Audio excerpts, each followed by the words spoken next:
On June 10th, during a hearing on the state of religious liberty in the United States, a disturbing exchange occurred between Representative Louis Gohmert of Texas, a conservative Christian, and Barry Lynn, who has been the executive director of Americans United for the Separation of Church and State since 1992, and is an ordained minister in the United Church of Christ, and who is a self-professed Christian. Gohmert found this a little confusing. I'm curious, in your Christian beliefs, do you believe in sharing the good news that will keep people from going to hell, consistent with the Christian belief? Lynn responds, I wouldn't agree with your construction of what hell is like or why one gets there. But the broader question is, yes, I'm happy to.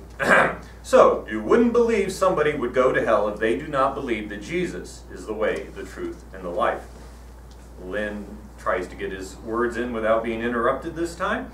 I personally do not believe that people go to hell because they don't believe in a specific set of ideas in Christianity. I have never... No!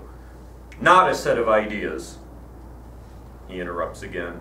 Either you believe as a Christian that Jesus is the way, the truth, or the life, or you don't. And there's nothing wrong in our country with that. There's no crime, there's no shame.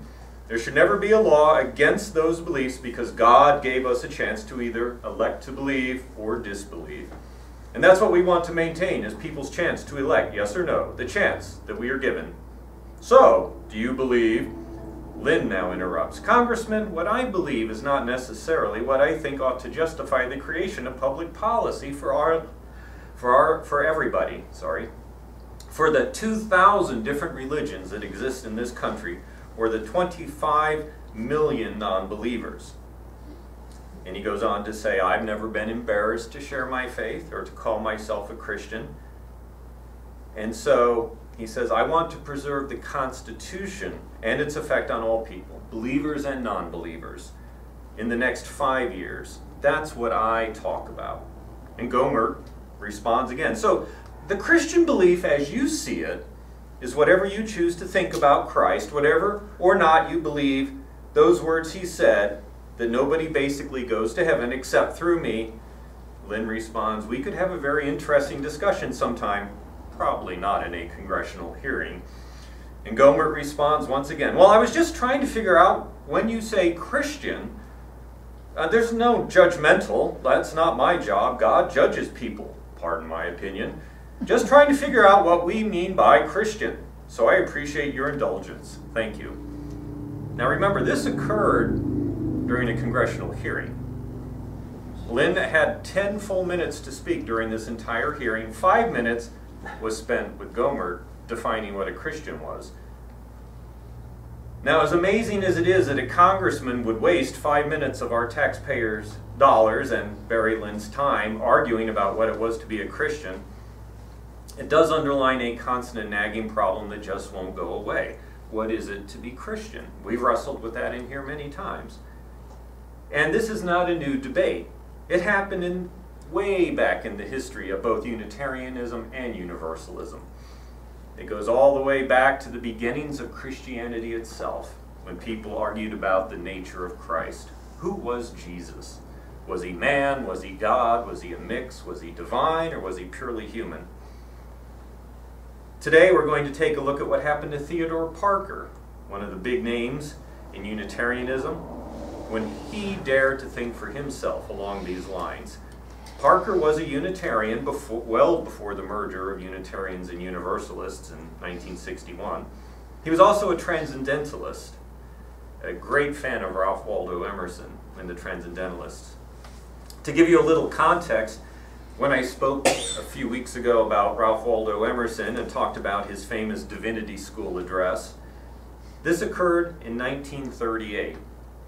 Emerson began his brief ministry in 1830. So, from the beginning of his ministry to his Divinity School address, 8 years. 3 years after the Divinity School address, Parker gives a sermon at the ordination of Charles Shackford at the Hawks Place Church in Boston. And all the people and places I'm talking about are in Boston. He entitles his sermon, The Transient and the Permanent in Christianity.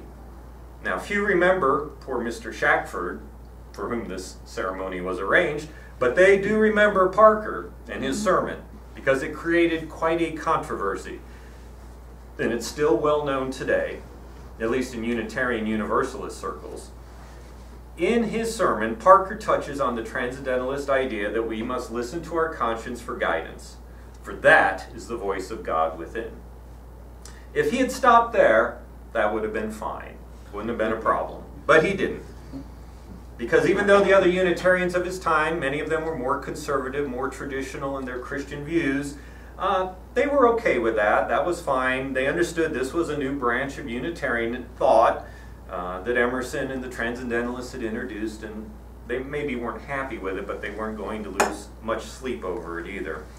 But he went further. He didn't stop there. He also argued that the Bible was purely the work of humans and not divinely inspired. It was full of errors and contradictions. He also argued that Jesus was purely human, and that the views of nature of Jesus had changed throughout the history of Christianity. Now this may sound like the least offensive, but it's actually probably one of the most offensive things he said.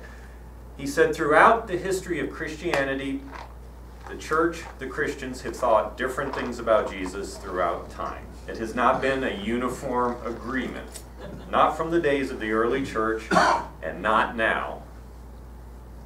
He also argued that doctrines, creeds, rites, and rituals were also human inventions and not given by God. They might have some good effect, but they did not come down from God. They were created by people. He did also have a term he called pure religion. This was the good religion. This is the one that came from God. There was a pure religion, and it consisted of two very simple things: love God and love people. So Parker points out, as he begins to lay out why he believes these things, that Jesus never recorded anything he said in writing.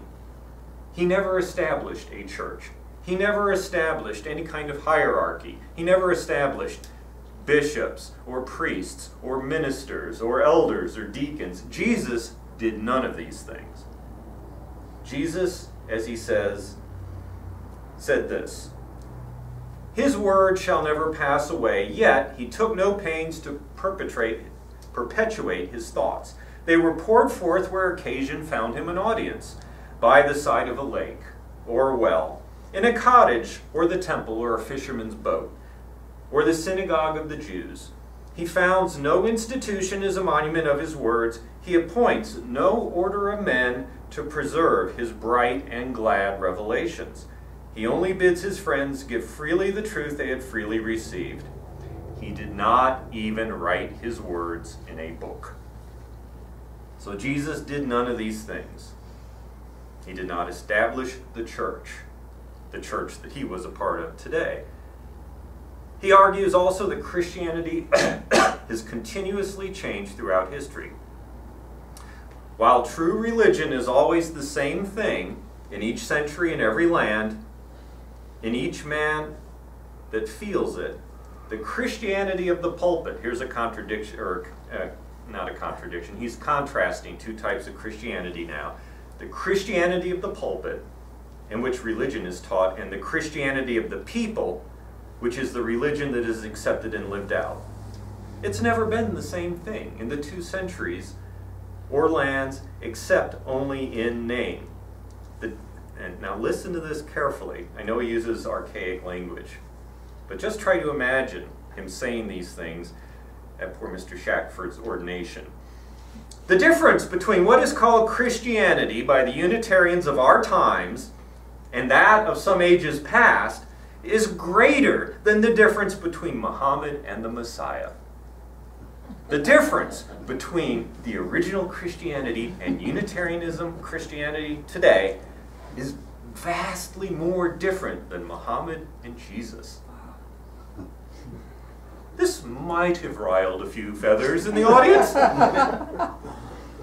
He goes on, because that wasn't enough. The differences at this day between opposing classes of Christians, the difference between the Christianity of some sects and that of Christ himself, is deeper and more vital than that between Jesus and Plato, pagan as we call him.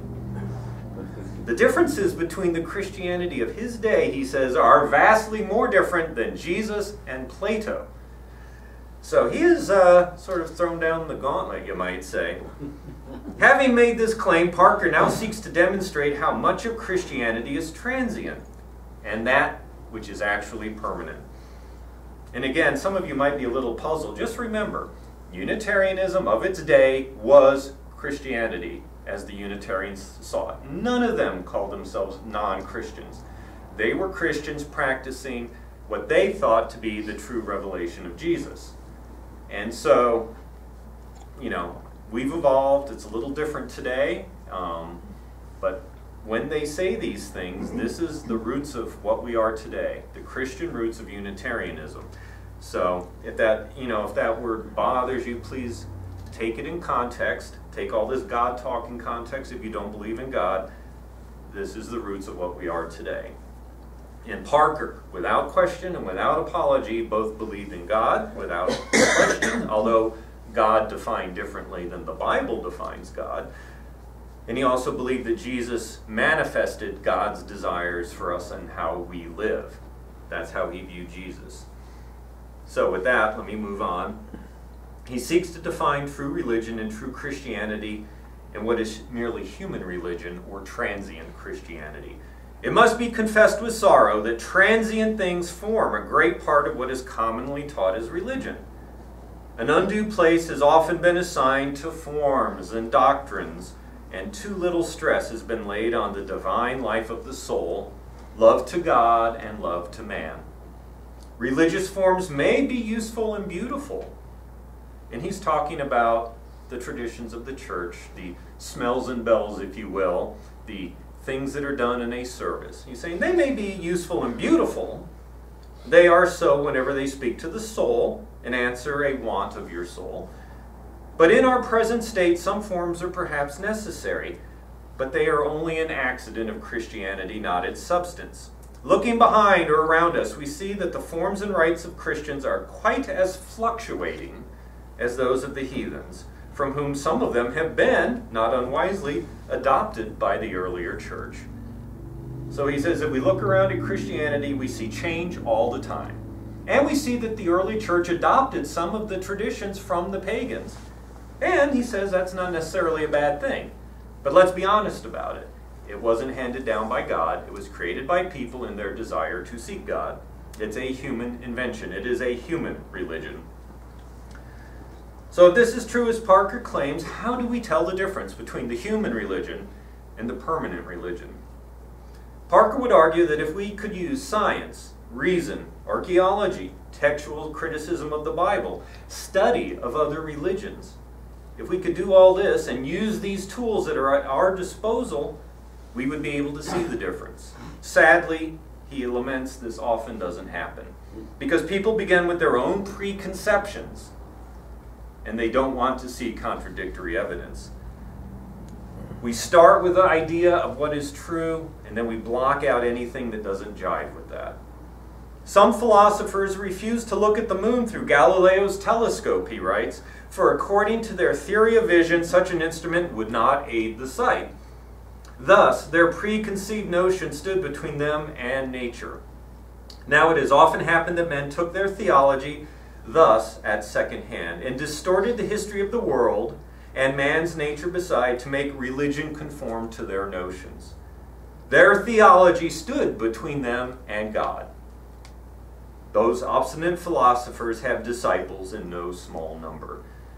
In other words, people let their theology stand between them and seeking the truth. They had their preconceptions of what was godly, what was divine, what was sent down by God, and they would not look at anything that contradicted that, just as some ancient philosophers refused to look through a telescope to see the moon closer, or the moons that orbited around Jupiter, to show that the earth wasn't the center of the universe. If we are willing to be open-minded and examine Christianity with all these available tools that Parker talks about, what is it we're going to find? He writes, anyone who traces the history of what is called Christianity will see that nothing changes more from age to age than the doctrines taught as Christian. and insisted on as essential to Christianity and personal salvation. What is falsehood in one province passes for truth in another. The heresy of one age is the orthodox belief of another, and is the only infallible rule of that age. So Christianity is constantly changing. Heresy becomes truth. Truth becomes heresy.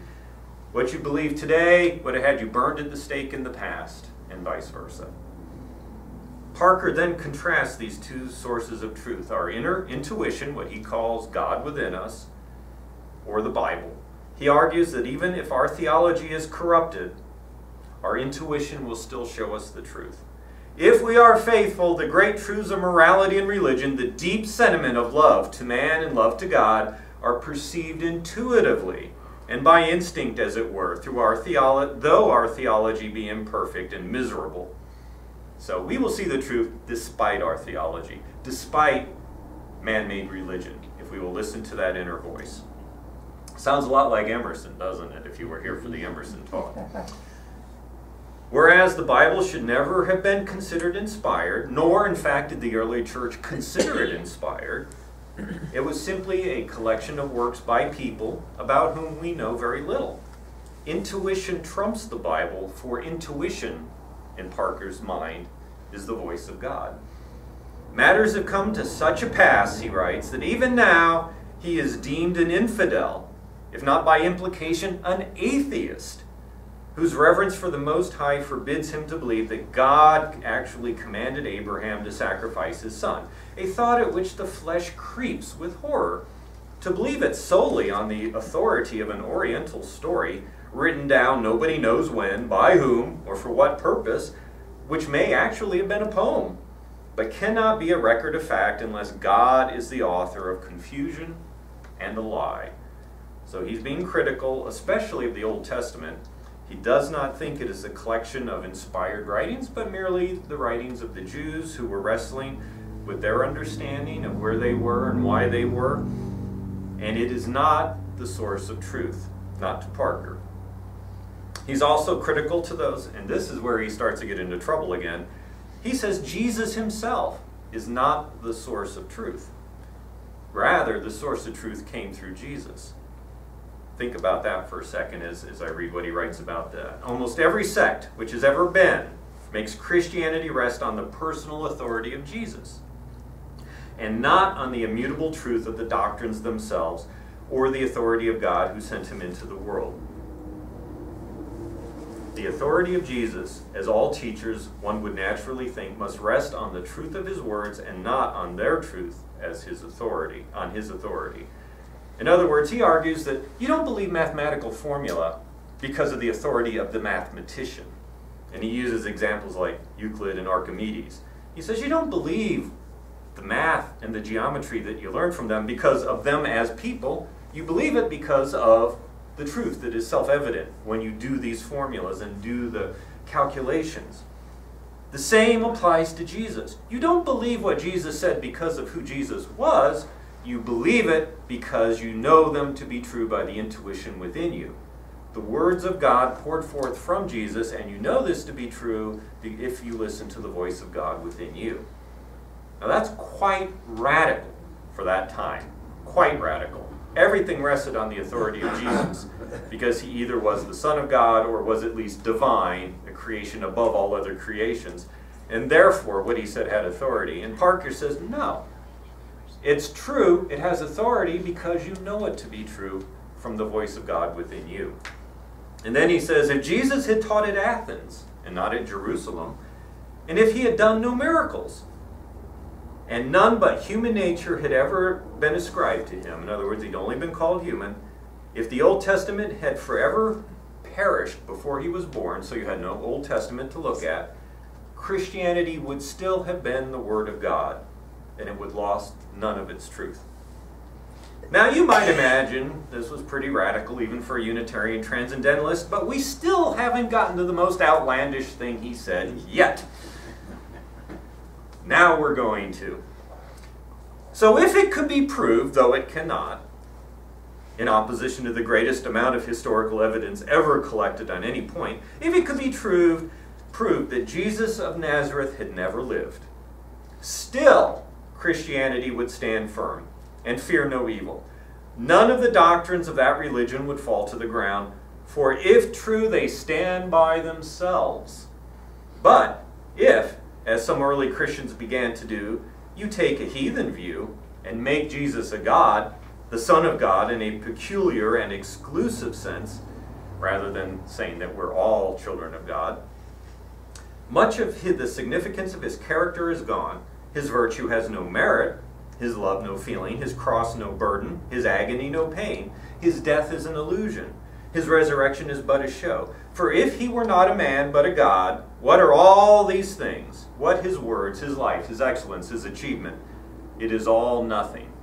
For him to make Jesus God undermines everything Jesus said and did, because he wasn't human. Therefore, it's all sort of a show, because how could God really act and feel and love and die as a human if Jesus wasn't human? So it all becomes artificial. Finally, Parker comes to the point he's been slowly working towards. What is true Christianity? To come to the plain words of Jesus, Christianity is a simple thing, very simple. It is absolute pure morality, absolute pure religion.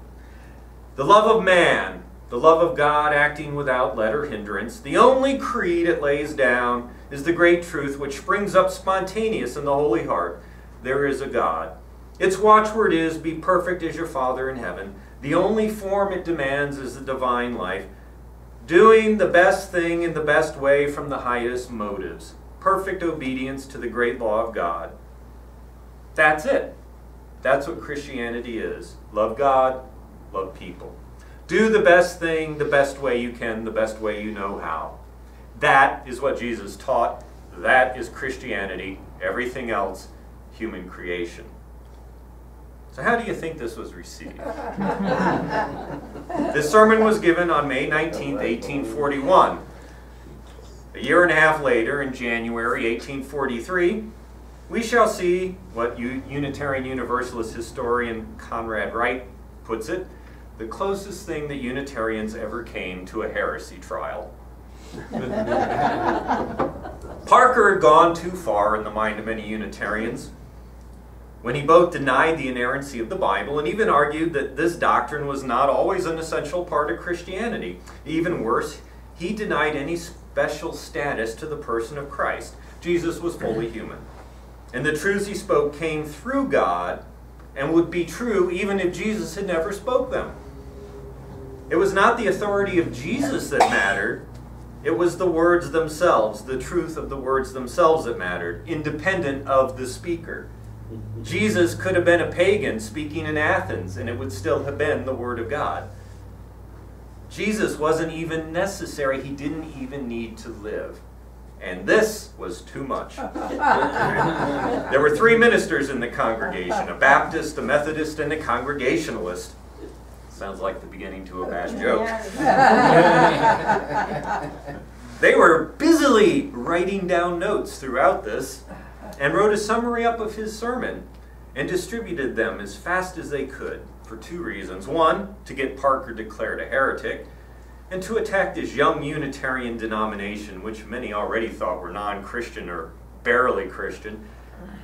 Almost with a sort of sadistic glee, they wanted to see what were they going to do with this Theodore Parker. Would they embrace him as a Unitarian, or would they boot him out as good Christians should? And there were more than a few Unitarians who disagreed with Parker, no question about that. And the Boston Association of Ministers, the Unitarian group that he belonged to, was in a bit of a quandary. They affirmed the right of each person to search for truth, unfettered by creeds, confessions of faith, or other human standards of doctrine. But many of the ministers felt he had gone too far this time, and his views did not fit in with conventional Unitarian views. So Parker was invited to an informal meeting to have a friendly chat, to talk things over, if you will. Dr. Frothingham, a great name, of First Church, denounced Parker as a deist and said he would have no ministerial interaction with Parker though he would still have friendly and social interaction. Parker asked Frothingham what he would have to do, what would he have to add to his definition of Christianity in order for Frothingham to consider Parker a Christian. Miracles and the authority of Christ, you must have both.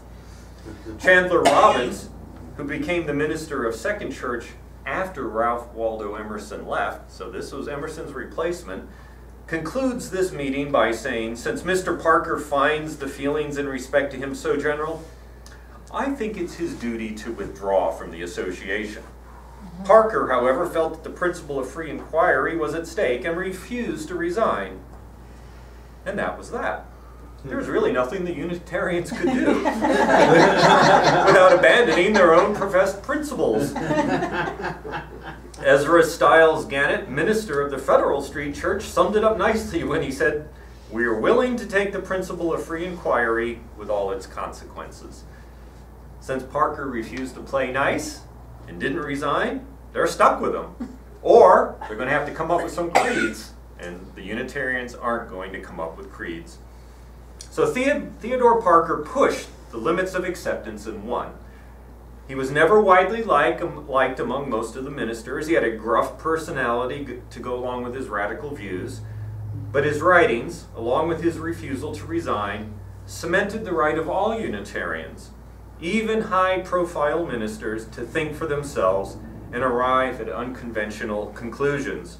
We see this today in our fourth principle, a free and responsible search for truth and meaning. Now make no mistake, Parker considered himself a Christian. He considered Christianity to be a very simple thing that had been corrupted by humans. You love God, you love your neighbor. You do the best you can, the best way you know how. Everything else has been added. So if you remember back to the beginning of the sermon today, when I talked about Representative Gohmert insisting that Christianity include the good news on how to avoid hell, Parker would have disagreed in the strongest possible terms. Gohmert is merely repeating human additions to Christianity. Indeed, human corruptions to Christianity. Christianity is simple, and it's known to all intuitively if they will but listen to the voice of God within. Parker also conceded that somewhere in the future, people might look back on him and people like him and say how sadly mistaken they were. Just as Parker and his contemporaries might look back at people 50, 100, 200 years ago and see mistakes in what they did and what they believed, he fully acknowledged that we're somewhat stumbling in the dark and making mistakes as we go along. He had no hubris that he had arrived at the final truth, but he did believe with absolute conviction that true religion and true Christianity was very, very simple. Love God and love your neighbor, just like Jesus said. And this truth is independent of Jesus, but Jesus, he felt, was the exemplar of how we should live. He wasn't downgrading what Jesus did or how he lived. He's simply saying that the truth is absolute and comes without attachment to a person. That's what he was driving at. So there's no denying the powerful impact he had on Unitarianism. Whether or not you believe in God today or share his definition of Christianity today, there is absolutely no denying that what he did by standing up to the association and saying, I will not resign, this is about free thought, freedom of conscience. And by the fact that the association, even though they disagreed with him, understood that. This is foundational to who we are today. That today we can have people who come here and believe wildly different things and come together in love. Hopefully, practicing, if you will, that very definition of simple, pure Christianity. That we love each other and that you love God as you define God if you believe in God, and if you don't, you love whatever it is that gives you meaning. That's stretching Parker's definition a little bit, but he would have been absolutely at home with the notion of freedom of conscience, freedom of thought, the freedom of people to come here and believe different things and still worship together and be together under the name of the Unitarian Universalist Church of Tullahoma. So here, I hope we can all find a home, seeking truth and meaning and doing the best we can, the best way we know how, as Parker urged us all to do, and may it always be so. My humblest thanks again to each of you for coming here today.